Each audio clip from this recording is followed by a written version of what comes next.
اصل دولت جو ایمان کی دولت ہے اس سے ہم محروم ہیں. وہ بالکل ہے کہیں بھی بالکل ہی قاصد کھوٹی جو کوئی اللہ تعالیٰ کے یہاں مقبول نہیں ہے. تو یہی چیز ہے انفرادی طور پر بھی اور اجتماعی طور پر بھی جو ہماری ساری بیماریوں کا علاج ہے اور ساری پستی کی وجہ ہے کہ ہم ایک اللہ کو جب مانتے ہیں تو اس ماننے کے جو تقاضے ہیں ان کو ہم پورا نہیں کرتے. اللہ برار صاحب آج وعلیکم السلام.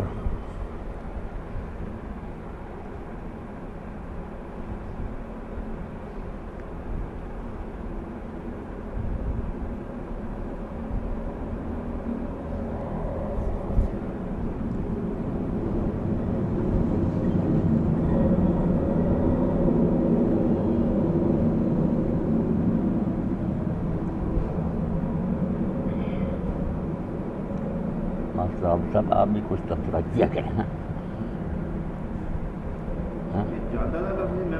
جادہ راستہ ہاں راستہ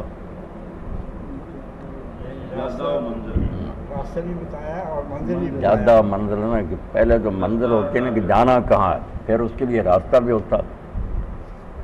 یہ کتاب ہے سید قطب رحمۃ اللہ کی معادن کے طریق نشانات راہ جسے ہم کہہ سکتے ہیں. منزل تک پہنچنے کے لیے جو نشانات راہ ہیں کس راستے سے لے جانا ہے اور یہ چیزیں ہم بتائیں کہ اسلامی انقلاب کے لیے کہاں سے شروع کیا جائے، کہاں جانا ہے، کس طریقہ سے جانا. جادہ منزل کتاب تو بڑی ہے. دیکھا ہے کہ سید مودودی رحمۃ اللہ جس نے تحریک شروع کی بالکل سید قطب شہید بالکل کاپی وہ آ رہی ہے، بالکل 100% وہی راستہ وہی طریقہ جو بعد میں چھوڑا جماعت نے شارٹ کٹس کی ہے وہ نظر نہیں کہیں آ رہے. سید قطب شہید کو جب پھانسی کی سزا سنائی گئی تو وہ عدالت جو تھی فوجی، انہوں نے یہ بھی پوچھا تھا کہ تو نے مودودی کا کچھ پڑھا؟ انہوں نے کہا پڑھا.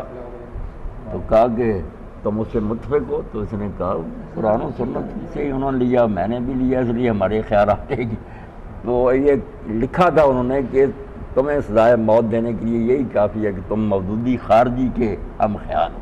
توبہ توبہ.